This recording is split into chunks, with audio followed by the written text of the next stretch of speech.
وأشهد أن لا إله إلا الله وحده لا شريك له ونشهد أن سيدنا مولانا محمدا عبده ورسوله صلى الله عليه وعلى آله وأصحابه وبارك وسلم تسليما كثيرا كثيرا أما بعد أعوذ بالله من الشيطان الرجيم بسم الله الرحمن الرحيم وأذن في الناس بالحج يأتوك رجالا وعلى كل ضامر يأتين من كل فج عميق وقال تعالى ربنا آتنا في الدنيا حسنة وفي الآخرة حسنة وقنا عذاب النار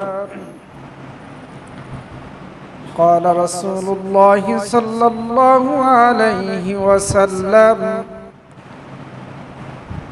ما من يوم أفضل عند الله من يوم عرفة ينزل الله تبارك وتعالى إلى السماء الدنيا فباهي بأهل الأرض أهل السماء فيقول انظروا إلى عبادي جاءوني شغثا غبرا ضاحين جاءوا من كل فج عميق يرجون رحمتي ولم يروا عذابي فلم يروا يوم أكثر عتقا من النار من يوم عرفة أو كما قال عليه الصلاة والسلام সম্মানিত উপস্থিতি লাখ কোটি শুকরিয়া আল্লাহ তাআলার দরবারে যে আল্লাহ তাআলা প্রতি শুক্রবারের ন্যায় জুমার দিনের ন্যায় আজকেও আপনাকে আমাকে তার ঘরে আসার জন্য তৌফিক দান করছেন বলি আলহামদুলিল্লাহ আল্লাহর শুকরিয়া দরুদ পড়ি নবী মুহাম্মদুর রাসূলুল্লাহ সাল্লাল্লাহু আলাইহি ওয়াসাল্লাম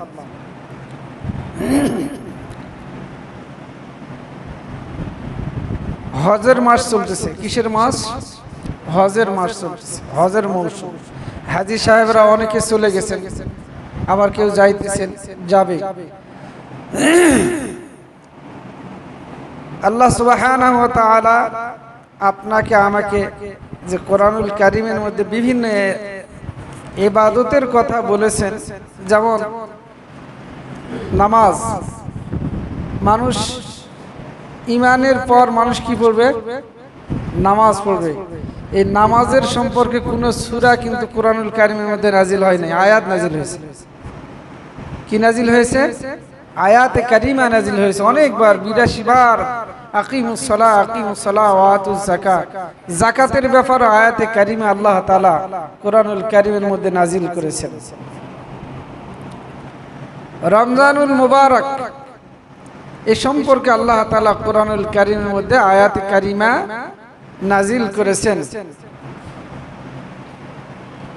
আর হজ হলো ইসলামের পঞ্চম নাম্বার স্তম্ভ আল্লাহ তাআলা হজ এত গুরুত্বপূর্ণ একটি ইবাদত এই হজের নামে আল্লাহ তাআলা একটা সূরা নাজিল করেছে বলেন সুবহানাল্লাহ সূরাটির নাম হলো সূরাতুল হজ আল্লাহ তাআলা সূরাতুল হজ নাজিল করেছে তাহলে অবশ্যই এটা অত্যন্ত কি গুরুত্বপূর্ণ একটি আমল গুরুত্বপূর্ণ একটি ইবাদত তো এই ইবাদত যাদের উপর করা ফরজ তারা ছেড়ে দিলে চলবে নামাজ যেমন ছেড়ে দেওয়া যাবে না মাহে রমাদানের রোজা যেমন ছেড়ে দেওয়া যাবে না যাকাত যেমন ছেড়ে দেওয়া যাবে না তেমনি করে যাদের শক্তি সামর্থ্য আল্লাহ সুবহানাহু ওয়া তাআলা দিয়েছেন তাদের এই হজকে ছেড়ে দিলে চলবে না, গুনাহগার হয়ে যাবে। আর অস্বীকার করলে তো একদম কি হয়ে যাবে, মুসলমানিত্ব থেকে তার নাম, ইমানদারের খাতা থেকে নাম কি হয়ে যাবে, কাটা চলে যাবে। তো এই গুরুত্বপূর্ণ একটি বিষয় হয়তো যেভাবে আপনাদের সামনে উপস্থাপন করার প্রয়োজন আমি হয়তো সেইভাবে পারতেছি না, সেটা হয়তো আমার এলেমের স্বল্পতার কারণে। তদুপরি চেষ্টা করি যতটুকু পারি, এই চেষ্টার মাধ্যমে আপনাদের কাছে পৌঁছানোর চেষ্টা করি। আহ্বান জানাই হজ করার জন্য, কারণ আল্লাহ পাক কোরআনুল কারীমের মধ্যে বলছেন, ওমান আহসানু কাওলাম মিম্মান দাআ ইলাল্লাহ ওয়া আমিলা সালিহান ওয়া ক্বালা ইন্নানি মিনাল মুসলিমিন। তা আল্লাহ বলছে ওই ব্যক্তি কথার চাইতে আর কার কথা পৃথিবীতে দামি হবে যে আল্লাহর দিকে মানুষকে আহ্বান করে এবং কি করে, নেক আমল করে এবং নিজেকে কি বলে আমি একজন মুসলিম। তা কাজেই হজ করা যাদের উপর শক্তি সামর্থ্য আছে তাদের জন্য ফরজ, এই জন্য তাদেরকে হজের জন্য দাওয়াত দিতে হবে, হজের কথা তাদের কাছে বলতে হবে। তো আজকে এই হজের আমরা আলোচনা শুরু করেছিলাম, মাঝখানে ছিলাম না। তা আজকে আমরা হজের কিছু আলোচনা করব। সেই আলোচনাটা হলো হজ কাকে বলে, হজ কিভাবে আমরা সম্পাদন করব। হজ যেমন হজ করতে যেমন অর্থের প্রয়োজন, তেমনি করে শারীরিক সুস্থতার প্রয়োজন। হজ আর্থিক এবং শারীরিক দুটার সমন্বয়ের ইবাদত হলো হজ। যাদের শক্তি সামর্থ্য আছে তাদের জন্য তো বাধ্যতামূলক, যাদের নাই তারাও যাওয়ার জন্য কি করতে হবে, আল্লাহর কাছে দোয়া করতে হবে, কামনা করতে হবে, চেষ্টা করতে হবে। পৌঁছে দেওয়ার মালিক কে? আমি যদি আমার সামর্থ্য নাই, আমার টাকা নাই, পয়সা নাই, আর আমি যদি আল্লাহর কাছে মন থেকে চাই আর আল্লাহ যদি আমার সেই চাওয়াটাকে কবুল করে নেন, তাহলে আল্লাহর ওই মক্কা মদিনায় পৌঁছে দিতে আমাকে কোনো সমস্যা হবে? কেমনে আল্লাহ পৌঁছায় দিবে আল্লাহই ভালো জানে। আমরা শুনেছি না, ওই যে একটা পিঁপড়া হজ করতে যাবে, মানুষ হজ করতে যায়, পিঁপড়ার তামান্না হলো যে সবাই তোমার ঘর দেখে, আল্লাহ জিন ইনসান সবাই দেখে, তা আমি তোমার ঘর বাইতুল্লাহ দেখতে পাবো না? তো এই পিঁপড়া কি আল্লাহর কাছে কি করছে? দোয়া করতেছে, চোখের পানি ফেলাইছে। তা আল্লাহ তাআলা তার চোখের পানিকে এমনি ভাবে কবুল করছে, তো জিবরাইলকে পাঠাই দিছে, যায় বলো যাও প্রস্তুতি নিতে বলো ওকে। তো জিবরাইল যায়, পিঁপড়া বলছে তুমি প্রস্তুতি নাও। কোথায়? কয় বাইতুল্লাহ যাওয়ার জন্য। কয় কেমনে যাবে এত দূর রাস্তা? হ্যাঁ, সাগর নদী পেরিয়ে আমি কি যাওয়া সম্ভব? কয় তোমার জন্য বিমান আসতেছে। কি আসতেছে? বিমান আসতেছে। পিঁপড়ার জন্য বিমান আসতেছে। কবুতরকে এক উপত্যকায় কবুতর আছে, কবুতর বলছে চলো তোমার কাজ আছে। কি কাজ? চলো। তো কবুতরকে নিয়ে আসে আল্লাহ ওই পিঁপড়ার সামনে বসাই দিছে, আর পিঁপড়া বলছে ওঠো আর পা দিয়ে আর ডানার নিচে বসো। কোথায় বসো? ডানার নিচে বসো। আর কবুতরকে আল্লাহ হুকুম দিছে যাও নিয়ে যাই পৌঁছাই দাও বাইতুল্লাহ। তো বাইতুল্লাহ পৌঁছাই দিয়ে এখন বলছে এই যে তোমার কাঙ্ক্ষিত জায়গায় তুমি পৌঁছে গেছে। পৌঁছে দিলেন কে? আল্লাহ সুবহানাহু ওয়া তাআলা। তব তো ভাই আপনি আর আমি তো মানুষ, পিঁপড়া আপনার চাইতে আমার চাইতে দামি? আওয়াজ দিয়ে বলেন, মানুষ শ্রেষ্ঠ না পিঁপড়া শ্রেষ্ঠ? সমস্ত সৃষ্টির সেরা হলো এই মানুষ। আল্লাহ তাআলা সবচেয়ে বেশি ভালোবাসেন এই মানুষকে, সবচেয়ে বেশি সুন্দর করে সৃষ্টি করেছেন এই মানুষকে। আবার এই মানুষের জন্য সবচাইতে সুন্দর মনোরম পরিবেশে মানুষ অনন্তকালের জীবন যাপন করবেন এইরকম ব্যবস্থা আল্লাহ তাআলা করে রেখেছেন। তার নাম হলো জান্নাত। মানুষ যেমন শ্রেষ্ঠ, মানুষের শ্রেষ্ঠত্ব আল্লাহ ঘোষণা করে দিয়েছেন এবং মানুষের মর্যাদা আল্লাহ তাআলা এরকম বাড়াই দিয়েছেন। একটা পিঁপড়াকে যদি আল্লাহ নিতে পারে, আমাকে কেন নিবেন? আল্লাহ তাআলা আমাকেও নিবেন, কিন্তু আমার সেই রকম তামান্না হতে হবে, আল্লাহর কাছে সেভাবে আমাকে চাইতে হবে, তা আল্লাহ তাআলা পৌঁছে দিবেন ইনশাআল্লাহ। আমরা চেষ্টা করব, আমরা দোয়া করব যে আল্লাহ আমার তো পাথেই নাই, আমার বিমানের টিকিট কাটার টাকা নেই, তা আল্লাহ তাআলা যদি আপনাকে আমাকে শক্তি সামর্থ্য দেন, কারো কোনো সমস্যা হবে? আল্লাহ তাআলা এই জনগণের মধ্যে একজনকে দাঁড়ায় দিয়ে বলবে যাও। কোন একজন ব্যক্তির অন্তরের মধ্যে দেখবেন যে আল্লাহ জাগায় দিছে, যে অমুককে বাইতুল্লাহ নিয়ে যাও। এরকম বান্দা আল্লাহ তৈরি করে তো আল্লাহর সময় লাগবে? লাগবে না। এরকম অনেক ঘটনা আছে, অনেক ঘটনা এরকম আছে। যেমন এই তাওয়াফটা হলো ফরজ তাওয়াফ। আল্লামা ইদ্রিস কান্দলভি রাহিমাহুল্লাহ তিনিও মারিফুল কোরআনের একটা সংকলক। তো উনার ওই কিতাবের মধ্যে উনি একটা আলোচনা করতে যায়, উনি বলেছেন এই ঘটনাটা যে তার আশপাশে একটা গোয়াল ছিল। গোয়াল আমরা বুঝি না, গোয়াল কাকে বলে? আপনাদের এদিকে কি বলে আমি জানি না। ওই যে গরুর দুধ দহন করে। তো এই গোয়াল ইদ্রিস কান্দলভি রাহিমাহুল্লাহ বলতেছেন যে আমি হজ করতে যাই, দেখি যে এই গোয়াল হজ আরবি সাজে বসে আছে, আরবি ড্রেস ড্রেস পরে কি সুন্দর বসে আছে। তো উনি প্রথমে কি ব্যাপার, পরে ওনাকে বলছে তুমি এখানে কিভাবে আসলে? ইদ্রিস কান্দলভি রাহিমাহুল্লাহ তাকে বলতেছে যে তুমি এখানে কিভাবে আসছো? তো উনি বলতেছে শুধু আমি আসি নাই, আমার বাপ আসছে, মা আসছে, আমার স্ত্রী পুত্র সবাই আসছে। কিভাবে?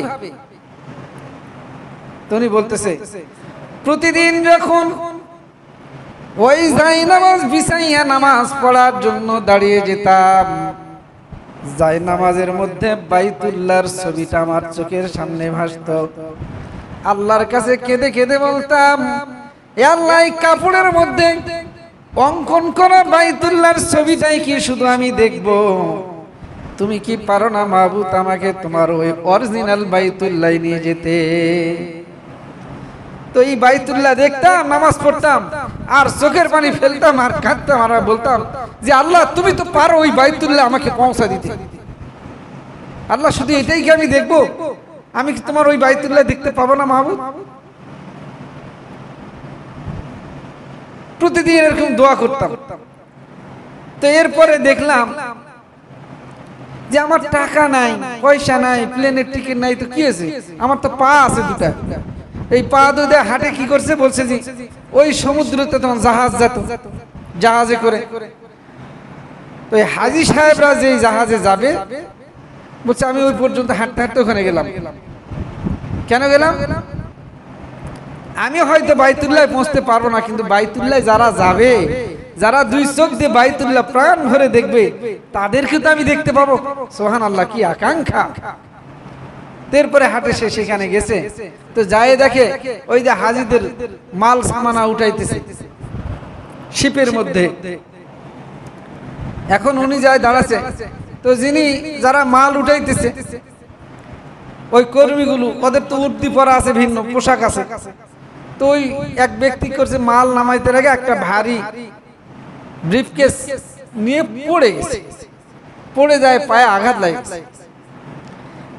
এই এখন সুযোগটা নিয়ে বলতেছে যে ভাই, তো তুমি তো পড়ে গেছো, তুমি তো আর উঠতে পারবে না, তো তোমার উর্দিটা খুলে আমারে দাও, ওটা পরে আমি অন্তত এই হাজিগুলোর মালগুলো একটু উঠাই দেই, তাও তো বলতে পারবো যে আল্লাহ যেই ব্যক্তিগুলো তোমার ঘর বাইতুল্লাহ জিয়ারত করেছে আমি যাইতে পারিনি, তো কি আছে আল্লাহ, তো তাদের তো মাল সামানাগুলো উঠিয়ে দিয়েছিলাম।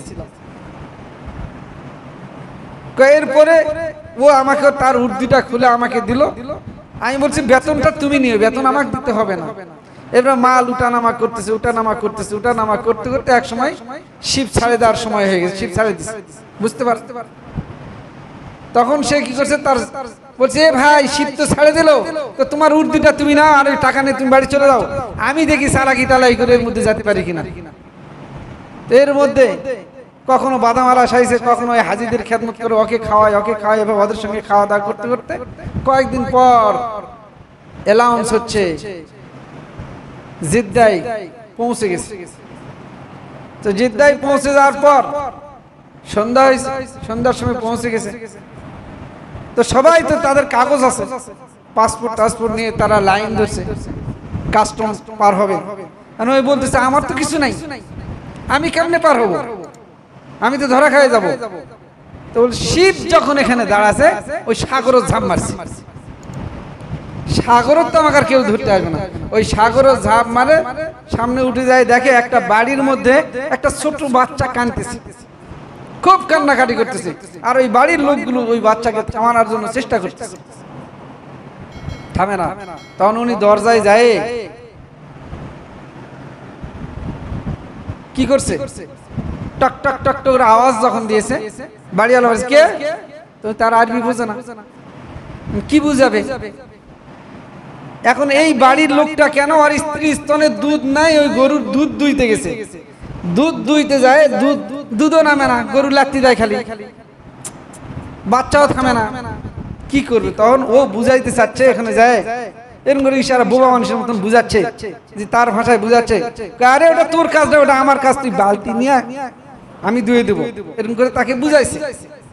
তো যাই সে বুঝছে, তো ছোট্ট একটা বাড়ি, বুঝে এত ছোট কেন, ও দেখে বুঝছে গোয়াল যে দুধ হবে, বলছে বড় বালতি নিয়ে আসো। ওই আমরা 1 কেজি পানি বড় বালতি নিবে, যাই হোক চাইছে, দিছে। এরপরে গরুর পাওয়াটা বাদে বাস দুধ দহন করেছে, বালতি ভর্তি দুধ হয়ে গেছে। বলছে বাচ্চা থামাও। এরপরে বলতেছে যে ভাই বাইতুল্লাহ কোন দিকে, সে তো আর আরবি পারতেছে না, বুঝাইতেছে তার বডি ল্যাঙ্গুয়েজে, তো বাইতুল্লাহ আমি যাব। ওই ব্যক্তি বলতেছে বাইতুল্লাহ যাইতে হলে তোমার কাগজ লাগবে, তোমারও তো কোনো কাগজ নাই, তুমি যদি বাইতুল্লাহ যাও তুমি ধরা পড়ে যাবে, তুমি চিন্তা করো না, বাইতুল্লাহ পৌঁছানোর জিম্মাদারি আমি নিলাম, তোমাকে আমি বাইতুল্লাহ পৌঁছাই দিব। বলছে তোমাকে বাইতুল্লাহ নিয়ে যাওয়ার দায়িত্ব আমার, তবে তোমাকে তো আমি ছাড়বো না। কেন, আমি বাড়িতে যাবো তো। তোমার বাড়িতে যাওয়া যাবে না, আমার স্ত্রী পুত্র সব বাড়িতে আছে, আমি বাড়িতে যাবো না মানে, বাড়িতে যাবে না, ওগুলোকে আমি নিয়ে আসতেছি। কারণ তুমি যে সুন্দর দুধ দহন করেছো, তা আমার একটা ডেইরি ফার্ম আছে মক্কায়, সেখানে তোমাকে ম্যানেজার বানিয়ে দেবো। সুবহানাল্লাহ বলবেন না। গেল বিনা পয়সায় হাটের শিপস চড়ে, এখন তাকে ডেইরি ফার্মের কি বানিয়ে দিছে, মালিক বানিয়ে দিছে, আর পরিবারের সবগুলো কাগজ দিয়ে নিয়ে গেছে। এটা করেছেন কে, কিসের দ্বারাই করলো? ওই যে তার বাইতুল্লাহর সাথে যে প্রেম, ভালোবাসা, মহাব্বত। আমাদের মহাব্বত হতে হবে কিবলার সাথে, বাবার সাথে নয়। বাবার সাথে মহাব্বত হলে থাবা খাবেন, কিবলার সাথে মহাব্বত হবে জান্নাতে যাবেন। সুবহানাল্লাহ বলেন। দুনিয়াতে অনেক বাবা আছে না, দয়াল বাবা, কিবলা কাবা, অনেক ধরনের গান টান আছে। তো এখন দয়াল বাবা কিবলা কাবার দরবারে গেলে হবে? মুসলমানের কিবলা তো হলো কোনটা, বাইতুল্লাহ। ভাই মরে গেলে আপনাকে আমাকে কিবলার মুখে করে দিবে। আপনি আমি নামাজ পড়তেছি কিবলার মুখ হয়ে, তো সেই কিবলার অন্তর মহাব্বত আপনার আমার অন্তরে থাকতে হবে। ওই কিবলাকে বাইতুল্লাহ, ওটাই বাইতুল্লাহ, ওই বাইতুল্লাহকে জিয়ারত করা। যদি কেউ ওই বাইতুল্লাহ জিয়ারত করে, এই বাইতুল্লাহতে প্রতিদিন 120টা করে রহমত নাজিল হয়। সুবহানাল্লাহ বলেন। 60টা রহমত যারা এই বাইতুল্লাহ জিয়ারত করে তাদের উপর আল্লাহ 60টা রহমত নাজিল করেন। আর যারা বাইতুল্লাহর দিকে মুখ করে নামাজ পড়ে তাদের জন্য 40টা রহমত আল্লাহ তাকে দান করেন। আর যারা শুধু বাইতুল্লাহর দিকে চোখটা তাকাইয়া মেলে মেলে বাইতুল্লাহকে দেখেন, ওই দেখনেওয়ালাদের জন্য আল্লাহ রাব্বুল আলামিন 20টা রহমত তার জন্য নাজিল করে। অসংখ্য রহমতের জায়গা পৃথিবীতে, নিদর্শন আল্লাহ সুবহানাহু ওয়া তাআলার এই বাইতুল্লাহকে জিয়ারত করা শক্তি সামর্থ্যবান ব্যক্তিদের জন্য আল্লাহ তাআলা কি করে দিলেন, ফরজ করে দিলেন। তাহলে হজ কি? এই যে দেখেন এই ব্যক্তিটা এখন বলছে ইদ্রিস কান্দলভী রাহিমাহুল্লাহ কে তিনি এই ঘটনাটা শুনালেন, এইভাবে আমার আল্লাহ আমাকে এই ঘরে পৌঁছায় দিয়েছেন। সুবহানাল্লাহ। তা আমি বলতেছিলাম এই কথাটা যে আজকে আমার টাকা নাই তো কি হয়েছে, তো আমার আল্লাহ তো আছে। আমার প্লেনের টিকিট নাই তো আমার আল্লাহ তো আছে। নাকি আমার আল্লাহর ওই কুদরতি হাত নাই? নাউজুবিল্লাহ। আমার আল্লাহর ওই কুদরতি হাত আজও আছে, আমার ওই কুদরতওয়ালা খোদা আজও আছেন, আমার ওই আল্লাহর নিদর্শন পৃথিবীতে আজও জল হয়ে আপনার আমার সামনে আছে। এই জন্য ভাই আমরা তো নিয়ত করতে পারি নাকি